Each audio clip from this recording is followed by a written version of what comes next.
주일 3부 예배를 하나님께 드리겠습니다.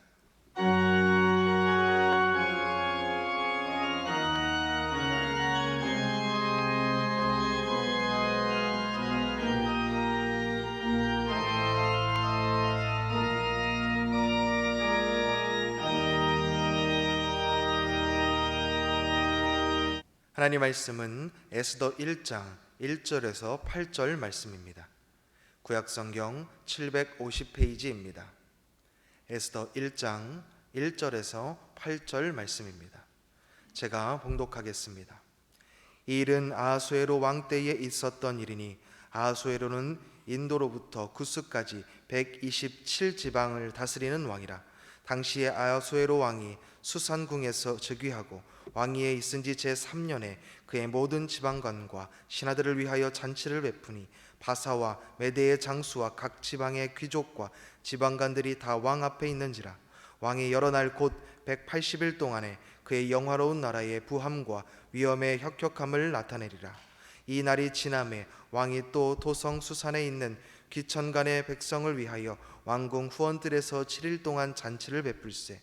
백색, 녹색, 청색 휘장을 자색하는 배줄로 대리석 기둥 은고리에 메고 금과 은으로 만든 걸상을 화반석, 백석, 운보석, 흑석을 깐 땅에 진설하고 금잔으로 마시게 하니 잔의 모양이 각기 다르고 왕이 풍부하였으므로 어주가 한이 없으며 마시는 것도 법도가 있어 사람으로 억지로 하지 않게 하니 이는 왕이 모든 국내 관리에게 명령하여 각 사람이 마음대로 하게 함이더라. 아멘. 자, 오늘은 에스더 두 번째 말씀, 이 수산궁의 큰 잔치, 수산궁의 큰 잔치에 대해서 말씀드리도록 하겠습니다. 이 바사왕 아하수에로가 오늘 본문에 보면 수산궁에서 큰 잔치를 베풀게 됩니다. 왕이 된 지 3년 만에 잔치를 베풀었는데, 이 왕이 된 지 3년 만에 잔치를 베푼 이유는 두 가지입니다. 첫째는 이 왕이 된 지 3년 만에 그 조상들 고레스 왕이나 또 다리우스 왕보다 더 넓은 땅을 차지하고, 또 하나는 3년밖에 안 됐는데 이 왕권이 아주 혁혁하게 든든하게 잘 세워졌습니다. 그래서 그거를 기념하기 위해서 이렇게 축하의 큰 잔치를 벌였습니다. 에스더 1장 1절에 보면 이렇게 나옵니다. 이 일은 아하수에로 왕 때 있었던 일이니 아하수에로 왕은 인도로부터 구스까지, 인도에서 구스면, 구스는 북아프리카입니다. 북아프리카 127지방을 다스리는 왕이 됐다. 조상 고레스 또 다리우스는 120도를 다스렸는데 127도, 땅의 지경이 이렇게 넓어져서 자축하는 잔치를 벌였고, 또 에스더 1장 4절에 보면 이렇게 나옵니다. 왕이 여러 날 곧 180일 동안에 그의 영화로운 나라의 부함과 위엄의 혁혁함을 나타냈다. 이 3년 동안 얼마나 정치를 잘하고 땅을 넓히고 백성들을 부유하게 했는지, 180일 동안 이게 무슨 전시관을 만들어 놨는지, 왕궁에다 게시판을 만들어 놨는지, 그렇게 180일 동안을 진열한 만큼 이 부함과 위엄이 혁혁했다. 그래서 이런 두 가지 이유로 이 왕은 수산궁에서 백성들 중에 큰 자들을 초청해 가지고 큰 잔치를 벌였습니다. 자, 에스더 1장 3절에 이렇게 나옵니다. 왕위에 있은 지 제3년에 그의 모든 지방관과 또 신하들을 위하여 잔치를 베푸니 바사와 메대의 장수와 각 지방의 귀족과 지방관들이 다 왕 앞에 왔다. 어쨌든 각 지역의 지방관, 또 군인들, 장군들, 큰 사람들은 다 이렇게 모여서 잔치를 벌였습니다. 7절에 보니까 그 잔치가 얼마나 풍성한지, 금잔으로 마시게 하니, 이거는 무슨 잔도 보통 잔이 아닙니다. 나중에 보면 의자도 금과 은으로 된 걸상, 걸상이 뭔지 압니까? 의자예요. 지금 여러분들이 이제 이렇게 이 커튼으로 된 거에 앉아 있지만, 금과 은으로 된 걸상에 앉아가지고 금잔을 마시면서 금으로 된 잔으로 이렇게 왕이 주는 어주를 마시면서 잔치를 벌였다는 거예요. 그러니까 이 수산궁에서의 잔치는 땅에서 베풀 수 있는 지상 최대의 잔치라고 볼 수가 있습니다. 금잔에 따라 마시고 금과 은으로 된 걸상에 앉아가지고 또 여기 보면은 청색, 백색, 녹색 그런 휘장 온갖 그 커튼으로 아주 화려하게 이 왕궁을 꾸미고 잔치를 벌였다. 아주 지상에서 베풀 수 있는 최대의 잔치를 이 아하수에로 왕이 베풀었습니다. 우리가 믿음 생활을 할 때 꼭 영적 유비가 있습니다. 유비, 비교해 보는 거. 아까 우리는 믿음 생활을 잘하려면 이 땅의 진리를 통해서도 하늘의 진리를 배울 줄 알아야 되고, 또 이 하늘의 진리를 통해서 땅의 진리를 배울 줄 알아야 돼요. 우리가 육체의 그런 진리를 통해서 영적인 진리로 배울 줄 알고, 영적인 진리를 통해서 또 육적인 진리를 또 배울 수가 있습니다. 예를 들어 보면 우리 육체가 건강하려면 어떻게 됩니까? 첫째, 음식을 잘 먹어야 돼요. 음식을 잘 먹어야 돼. 다 잘못 먹어서 병이 나니까. 그 다음에 두 번째는, 여러분들이 왜 마스크 쓰고 있습니까? 이 숨 쉬는 그 호흡기가 중요한 거예요. 이게 숨을 잘 쉬어야 돼. 숨 못 쉬면 이건 죽는 거 아닙니까? 근데 음식 잘 먹고 숨만 잘 쉬면 건강합니까? 움직이지 않으면, 운동하지 않으면 진짜 이제 문제가 생기고 병이 생기고 넘어지는 거예요. 자, 영적인 유비라는 거 뭐냐? 우리 믿음도 마찬가지예요. 믿음. 우리가 믿음이 건강해지고 믿음이 튼튼해지려면 음식과 같은 말씀을 잘 받아 먹어야 돼. 말씀 잘못 받아 먹으면 2단 되고 3단 되고 적그리스도 되고 다 그런 거예요. 그 다음에 우리가 영적으로 건강하려면 호흡이 잘 돼야 돼요. 그래서 성경에 보면은 기도는 우리 영혼의 호흡이라고 그랬어요. 푹 내쉬면서 죄를 내뿜고, 들어 마시면서 성령의 기운을 들어 마시고, 그 다음에 이 육신적인 운동은 우리가 헌신과 봉사예요. 세상 달리기도 마찬가지입니다. 우리가 세상 달리기를 보고 영적인 진리를 배워야 되는 거예요. 세상 달리기는 목표점이 분명해야 돼요. 빨리 달리느냐 멋있게 달리느냐 하나도 중요하지 않아. 목표점이 저쪽인데 목표점을 거꾸로 해서 달리면 빨리 달리고 멋있게 달릴수록 손해야. 세상 달리기도 목표점이 분명해야 되고 최선을 다해 달려야 돼. 근데 중요한 게 있습니다. 끝까지 달려야 돼. 우리 영적 생활도 마찬가지예요. 그래서 사도 바울이 우리가 선한 싸움을 다 싸우고 나의 달려갈 길을 다 마치고, 그래 우리가 철로 역정 장차 망할 도성을 떠나가지고 하나님이 약속하신 천국에 가기 위해서는 어떻게 해야 됩니까? 우리가 이 천국에 대한 목표점을 딱 보고 최선을 다해서 달리는데 어떻게 달려야 돼요? 끝까지 달려야 돼요. 이게 영적 유비예요. 이 오늘 본문에 나오는 지상 최대의 큰 잔치가 수상궁에서 베풀어졌습니다. 이 우리 믿음의 식구들은 성경에 나오는 수상궁에서 베풀어지는 지상 최대의 큰 잔치를 통해서, 야, 땅이 아니고 하늘, 수상궁이 아니라 하늘의 궁에서 이루어지는 하나님이 베풀어 주신 잔치는 어떠할까? 이거를 생각해 볼 줄 아는 영적인 유비가 있어야 된다.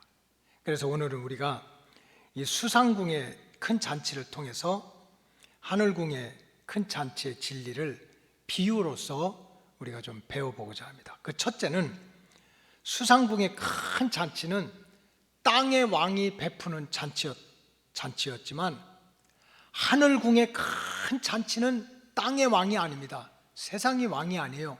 잠깐 있다가 한순간에 사라지고, 그런 땅의 왕 세상이 아니라 영원하신 하나님이 베푸시는 큰 잔치라는 진리를 먼저 우리가 배워야 된다. 수상궁의 큰 잔치는 지상 최대의 잔치였습니다. 땅의 큰 자들이 다 모이고 아주 장군들, 또 지방관들, 도지사들, 그 다음에 영화로움과 또 부함과 위엄이 가득하고, 또 백색, 또 청색, 녹색 휘장이 다 넘쳐나고, 의자도 금과 은으로 만들어진 걸상에 앉아가지고 마시는 것도 금잔을 가지고 마셨다. 이게 땅에서 잠깐 동안 통치하는 왕이 베푼 잔치입니다. 그거 우리가 생각해 봐야 돼요.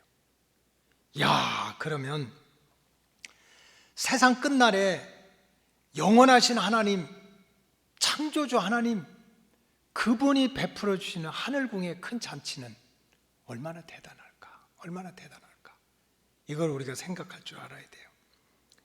바로 땅에서의 수상궁의 장치는 땅의 왕이 베풀었지만은 세상 끝날 하늘궁의 큰 잔치는 누가 베풀겠습니까? 그거는 말할 것도 없이 세상의 군안들과 세상의 실력자들이 베푸는 게 아니고 그저 잠시 통치하다가 역적 모의를 당하고 잠시 통치하다가 병 걸려 죽고 잠시 통치하다가 전쟁에 나가서 죽고 이런 세상 왕이 아니고 영원하신 하나님, 창조주 하나님, 전능자가 되시는 하나님, 우리를 사랑하되 죽기까지 사랑하시는 그 하나님이 베풀어 주시는 잔치인 거예요. 그렇기 때문에 우리가 하늘궁의 큰 잔치에 참여하고자 하는 저와 여러분들은 신앙의 초점을 항상 하나님께 맞춰야 돼요. 내가 믿음 생활 잘했는데, 내가 집사고 권사고 장로고 목사고 이렇게 직분 올라가고 믿음 생활 잘한다고 칭찬도 받았는데 그거 비가 오고 창수가 나면 한순간에 떠내려갈 수 있어요. 망대를 세워놓고 바벨탑을 세워놓고 그렇게 탑을 세워놔도 한순간에 무너질 수가 있어요. 정말 우리가 하늘왕의 그저 세상왕, 잠깐 있다 없어지는 세상왕의 큰 잔치가 아니라 하늘 궁의 큰 잔치를 베푸시는 그 잔치에 우리가 들어가려면 바로 세상왕이 아니고 창조주 하나님, 영원하신 하나님, 비가 오고 바람 불고 창수가 나도 흔들리지 않고 택한 백성을 절대로 포기하지 않고 끝까지 함께 하시는 그 하나님께 신앙의 초점을 맞추고 살아야 된다는 거예요. 성경에 보니까 하늘궁의 큰 잔치를 베푸시는 왕 되신 하나님은 하늘의 궁에서만 역사하고 그 하늘궁에서만 잔치를 베푸는 게 아니에요. 이 땅에서도 자기 백성을 위해서 구원의 역사와 축복의 역사를 이 땅에서도 계속 우리 영혼이 잘된 같이 범사가 잘 되고 우리 육체가 잘 되도록 하나님이 땅에서도 자기 백성들한테 구원의 복과 축복의 복을 주신다는 거예요. 자, 구약에 보면 이렇게 나왔어요. 예레미야 33장 2절에 보면은 일을 행하는 여호와, 그것을 만들어 성취하는 여호와, 그의 이름을 여호와라 하는 이가 이와 같이 있다. 여러분, 우리가 일이 얼마나 많아요. 저와 여러분들이 좋은 일, 나쁜 일, 희망이 넘치는 일, 절망하는 일, 참 문제가 많은 일, 문제가 없는 일. 사실 우리는 일생을 살아가는 동안 많은 일들이 있습니다. 그래서 그것 때문에 교만해지기도 하고 그것 때문에 절망하기도 하는데 예레미야 선지자가 깨달아 보니까 우리가 이런 일 저런 일 복잡한 일 단순한 일 기분 좋은 일 속상한 일 많은 것 같은데도 알고 보니까 그 일을 시작하시고 그 일을 통치하시다가 그 일을 완성하시는 분도 하나님이라는 거. 하나님. 아까 우리가 어떻게 해야 돼요? 그 하나님이 주시는 하늘 궁에서의 큰 잔치 같은 그런 구원의 복과 은혜의 복을 이 땅에서도 누리려면 어떻게 해야 돼요? 내 일을 시작하시고 내 일을 완성시키는 그 하나님께 우리 신앙의 운명을 걸어야지. 우리 인생의 운명을 걸어야지. 또 이사야 42장 3절에 보면 이렇게 나왔어요. 상한 갈대를 꺾지 않고 꺼져가는 등불을 끄지 않는 분은 하나님밖에 없대요. 세상이 얼마나 고약하고 험한지 내가 성공하고 부귀와 영화를 누리면 초등학교부터 시작해서 그저 스치기만 한 사람들이 다 내 친구라고 내 이웃이라고 다 다가오는 게 인생의 논리야. 그러나 쓰러지고 넘어지고 실패하고 어렵게 되면 언제 받냐는 식이 다 통살아먹고 떠나는 게 우리 인생의 진리야. 근데 하나님은 달라요. 한번 택하시고 자기 백성으로 삼아주시면 혹시 상한 갈대가 돼도 꺾이지 않도록 꺼져가는 등불이 돼도 끄지 않도록 역사하시는 분이 하나님이시래요. 그 하나님이 하늘궁에 큰 잔치를 준비하고 계시다는 거예요. 그 하나님이 나의 하나님인데 그래서 우리가 어떻게 해야 돼요? 그 하나님 바라보고 살아야 돼요. 그 하나님을 붙들고 살아야 돼요. 여러분, 유명해지고 싶습니까?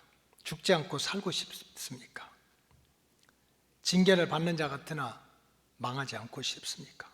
항상 기뻐하고 또 많은 사람들을 부유하게 하고 모든 것을 그저 꾸어질지라도 꾸임을 받는 그런 삶을 살지 않고 꾸어주는 삶을 살기를 원합니까?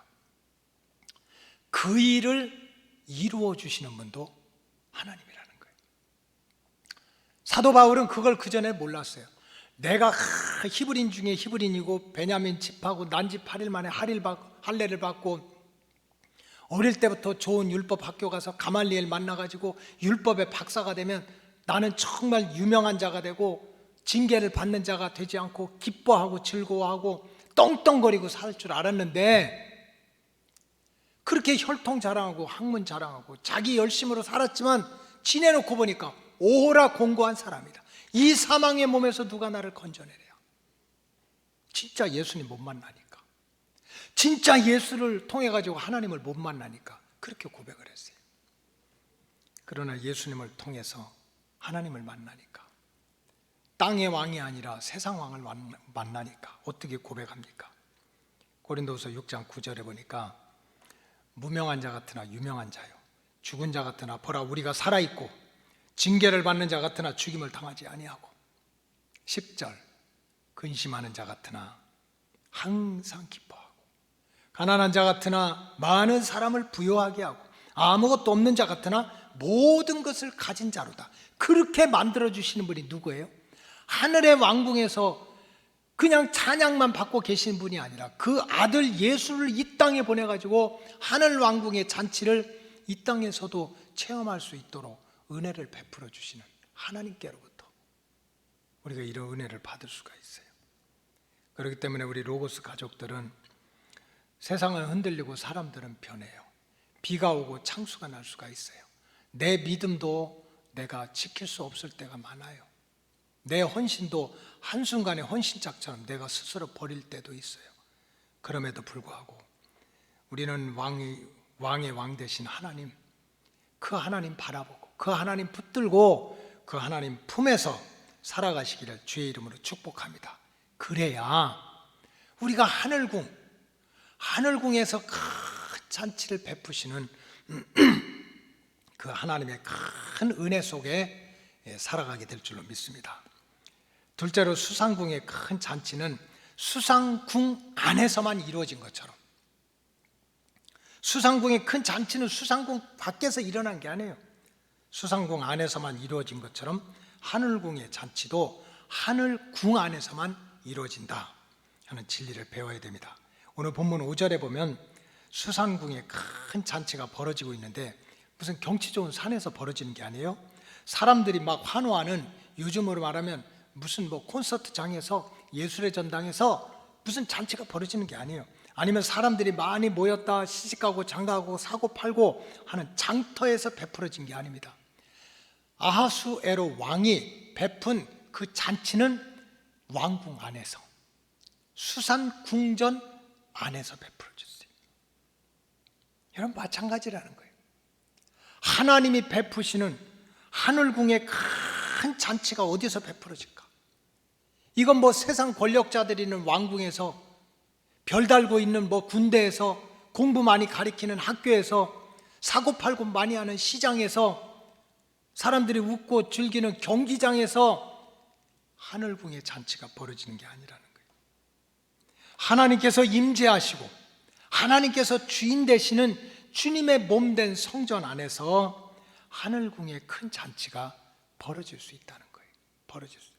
세상에 많은 놀이터도 있고 운동장도 있고 사업장도 있지만, 수상궁 아하수에로 왕이 잔치를 벌일 때 산도 있고 바다도 있고 강도 있고 시장도 있고 무덤도 있지만, 그 잔치를 왕궁 안에서 이루어졌던 것처럼 하나님의 천국 잔치, 하나님의 축복 잔치는 하나님의 왕궁, 킹덤, 그것이 무엇입니까? 주님의 몸된 성전입니다. 그래서 우리 참 성도는 세상에서 방황하지 않고, 세상에 붙들리지 않고, 세상 왕궁 따라가고 세상 군대 쫓아다니지 말고, 내 영혼이 살아있는 동안, 일생 동안 하나님의 성전을 중심 삼고 믿음 생활을 해야 됩니다. 이제 우리가 가정재단을 쌓자고 말씀을 드렸지만 이거보다 더 험하게 우리가 눈에 보이는 성전을 잃어버릴 수가 있습니다. 전쟁이 날 수도 있고 지진이 날 수도 있고 기근이 날 수도 있고 악한 영들이 역사할 수도 있고 하나님의 성전, 하나님의 왕궁이 영원한 하나님의 왕궁의 모형이 되는 이 땅에 있는 하나님의 성전이 그런 어려움을 당할 수가 있습니다. 그럼에도 불구하고 우리는 눈에 보이는 성전과 눈에 보이지 않는 이 성전을 잘 세워가고 성전 중심으로 믿음 생활을 할 줄 아는 그 진리를 배워야 됩니다. 성경은 하나님의 성전, 이게 하나님의 왕궁의 상징인데 하나님의 성전이 얼마나 중요하다는 것을 계속해서 가르치고 있습니다. 노아 홍수 시대에는요, 이 방주밖에는 구원이 없다. 눈에 보이는 방주, 거기밖에는 구원이 없다는 거예요. 내가 잘났으니까, 성공했으니까, 배웠으니까 아니에요. 하나님이 만든 방주, 하나님이 허락한 방주 안에 있지 않으면 구원 못 받는다는 거예요. 교회가라는 것이 바로 방주입니다. 하늘에 있는 하늘궁이 이 땅의 그림자처럼 비춰진 영적 유비로서 보면 하나님의 궁전입니다. 하나님의 궁전. 그러니까 참 성도는 정말 궁전을 잃어버리면, 하늘 궁전을 잃어버리면, 하나님의 성전을 잃어버리면 나는 홍수 심판을 피할 수가 없다. 이걸 알아야 돼요.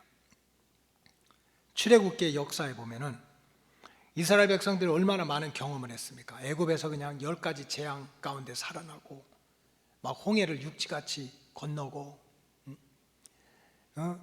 또 그냥 이 신의 광야에 들어왔을 때 먹을 것이 없어가지고 원망하고 불평하고 마실 물이 없어가지고 물이 쓰다 달다 얼마나 또 이방 민족들의 공격을 받고 독사에 물리기도 하고 불뱀에 물리기도 하고 이게 철로 역전길인 거예요.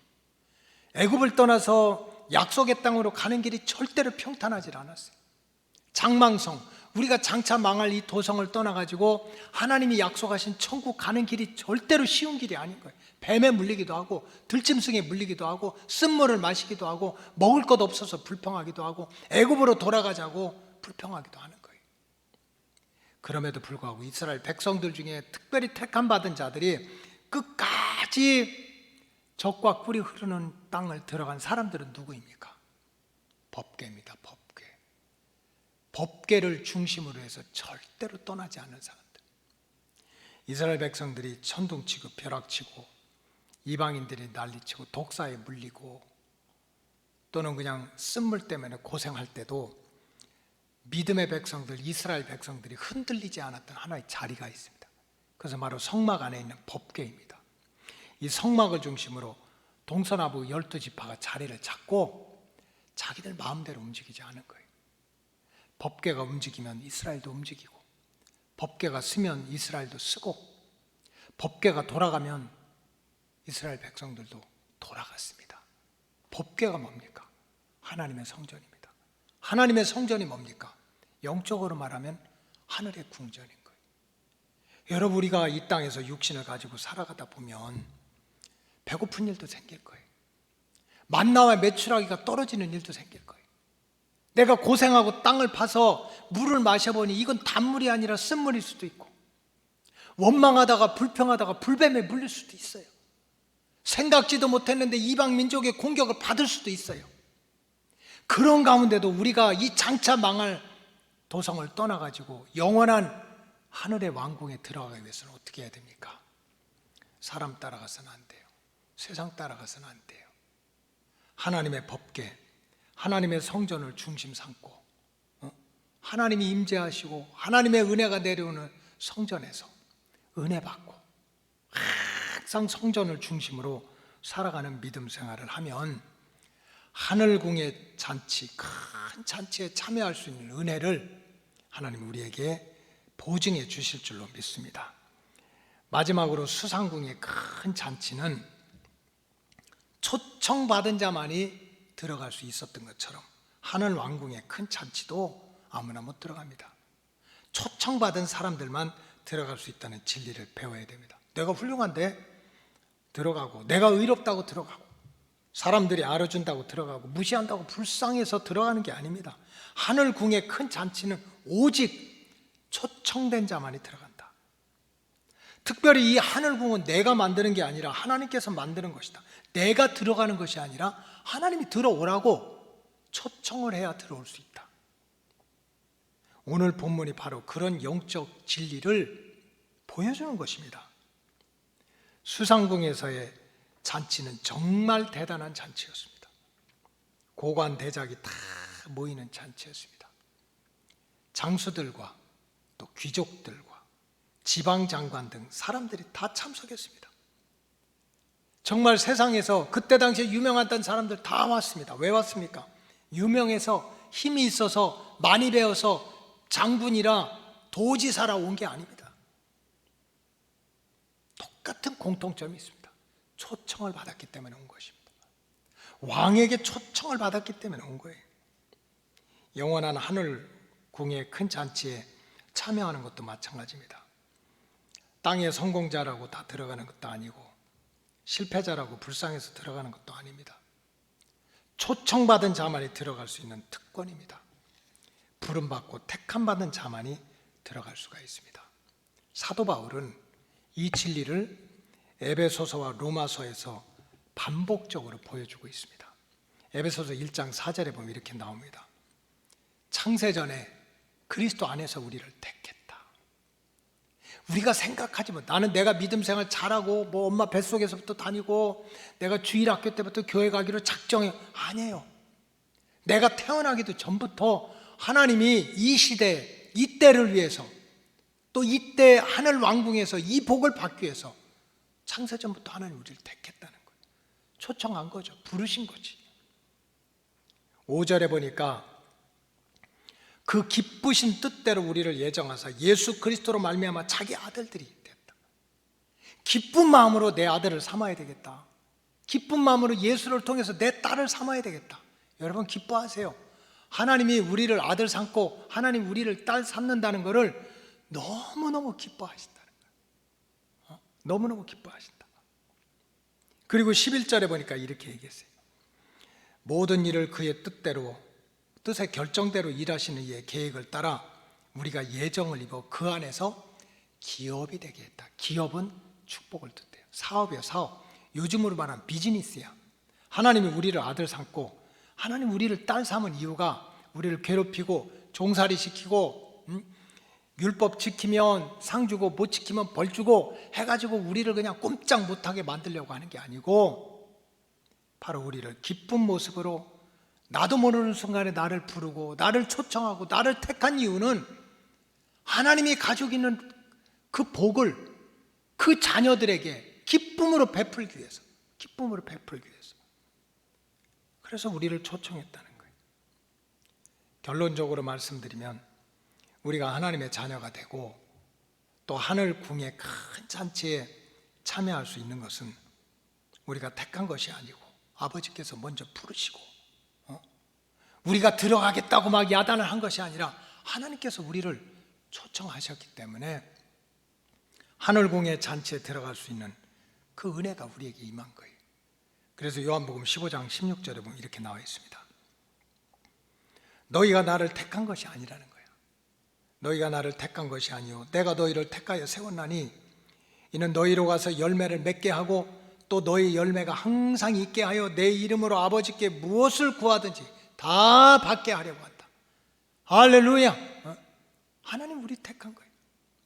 나 같은 죄인 1000번 만번 죽어도 하나님 앞에서 온전히 설 수 없는 원죄와 자범죄로 사는 만큼 죄 짓는 우리 인생들을 하나님이 내가 알지도 못하는 순간에 나를 택해가지고 나를 세워주고 나한테 열매를 맺게 하고 또 내가 기도하면 응답해주고 하나님이 그런 티켓을, 그런 초청장을 우리에게 주셨다는 거예요. 우리 성전 예배를 준비하는 우리 찬양팀들, 또 가정에서 함께 가정재단을 쌓고 있는 우리 로고스 오이코스 가족들, 여러분들이 이 시간, 이 순간 눈에 보이는 성전, 보이지 않는 가정재단에서 하나님을 섬긴다는 것, 하나님이 여러분들을 초청한 거고 그 초청하신 티켓을 여러분들이 아멘하고 받았기 때문에 바로 우리가 이런 예배와 또 하나님을 만나는 자리에 앉아 있는 것입니다. 나는 초청받은 자입니다. 여러분들은 초청받은 자입니다. 그렇기 때문에 참 성도는 항상 감사하면서 믿음 생활을 하시기 바랍니다. 나는 초청받은 자야.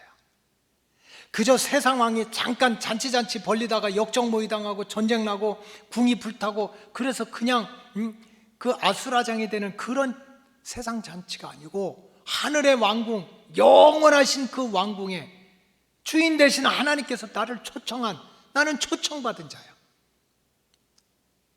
감사하시고 살아가세요. 두 번째는 절대로 자기 공로를 내세우지 말고 늘 겸손한 마음으로 믿음 생활을 해야 돼요. 하늘궁의 큰 잔치는 하나님이 준비하시고 하나님이 완성하는 거예요. 이 시대에 많은 세상이 왜 이렇게 복잡합니까? 교회가 왜 이렇게 시끄럽고 복잡합니까? 왕이 너무 많아서 그래요. 가정도, 교회도, 세상도 내가 통치하고 내가 잔치를 벌이자는 왕이 너무 많아서 그런 거예요. 여러분, 수상궁에서의 잔치, 하늘궁에서의 잔치가 보여주는 진리는 뭡니까? 일을 시작하고 완성하고 잔치를 주관하고 다스리는 분은 하나님이세요. 그 하나님한테 우리가 초청을 받아서 왔을 뿐이에요. 그렇기 때문에 우리는 늘 겸손한 마음으로 믿음 생활을 해야 돼요.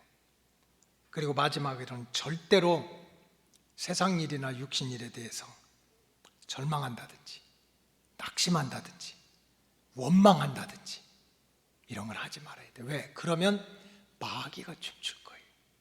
마귀가 세상 육신 가지고 사는 사람이 어떻게 맨날 평안하게 살고 맨날 기쁘게 살고 맨날 성공하고 시험 치르면 다 붙고 사업하면 다 성공하고 세상은 그렇지 않아요.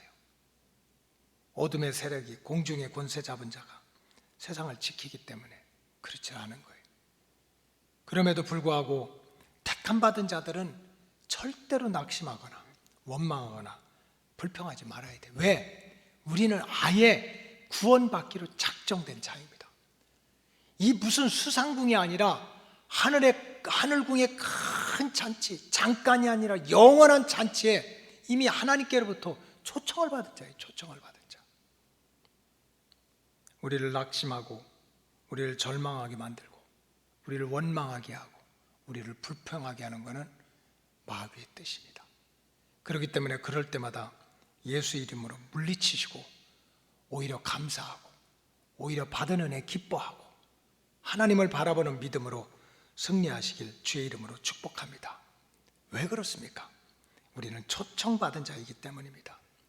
이 말씀 붙들고 우리 로고스 가족들 하늘궁의 큰 잔치를 이 땅에서부터 체험하는데 천년왕국의 잔치에도 들어가고 새하늘과 새 땅의 큰 잔치에도 들어가서 영원한 그런 하나님의 자녀들로 승리하시기를 주님의 이름으로 축복합니다. 기도하시겠습니다.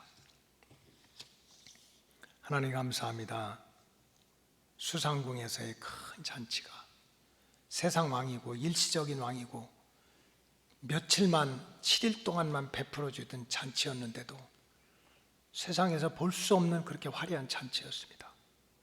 하물며 하늘궁에서 새하늘과 새 땅에서 이루어지는 천국의 잔치는 세상 잔치와 어떻게 비교할 수 있겠습니까? 그 하늘궁의 큰 잔치에 우리가 초청을 받았습니다. 그것도 하나님의 아들과 딸로 초청을 받았습니다. 우리가 이 은혜를 깨닫고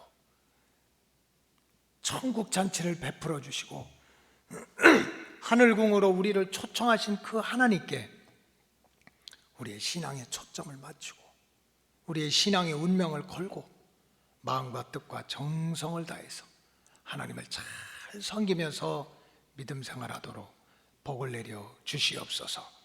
축복하오며 예수님의 이름으로 기도하옵나이다. 아멘.